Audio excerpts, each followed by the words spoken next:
Proses pengeluaran visa bagi jemaah haji Malaysia musim 1446 Hijriah yang dikendalikan Lembaga Tabung Haji TH kini mencapai 45%. Menteri di Jabatan Perdana Menteri Hal Ehwal Agama Datuk Dr. Muhammad Naim Mokhtar berkata pengeluaran visa berkenaan adalah sebahagian daripada proses tahunan yang dilaksanakan TH bagi memastikan kelancaran persiapan operasi haji tahun ini.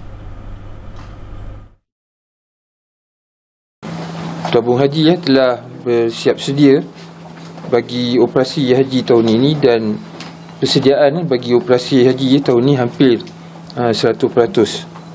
Pada tahun ini, tabung haji membawa seramai 632 petugas haji yang terdiri daripada petugas haji kebajikan, petugas perubatan dan agensi-agensi luar yang terlibat. Beliau berkata demikian selepas meninjau persiapan pengurusan visa jemaah haji musim ini pada Selasa.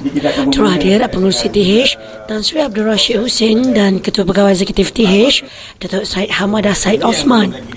Dalam berita, Datuk Muhammad Naim merakamkan penghargaan kepada Kerajaan Arab Saudi atas kecekapan dalam pengeluaran visa serta penambahbaikan sistem kad nusuk. Beliau berkata Malaysia menjadi negara pertama di dunia yang akan mengagihkan kad nusuk kepada jemaah haji di dalam negara sendiri. Beliau berkata tahun lalu kad nusuk diserahkan di Mekah menjelang wukuf, namun tahun ini ia diagihkan lebih awal bagi memudahkan pergerakan jemaah. Malaysia menjadi negara rintis ataupun pioneer bagi projek pengedaran kad nusuk dalam negara sendiri selain daripada Makkah Road. Jadi tabung haji akan membuat pengedaran kad nusuk di Balai Berlepas Induk Movenpick Hotel and Convention Centre KLIA sebelum jemaah haji bertolak ke KLIA untuk berlepas ke Tanah Suci.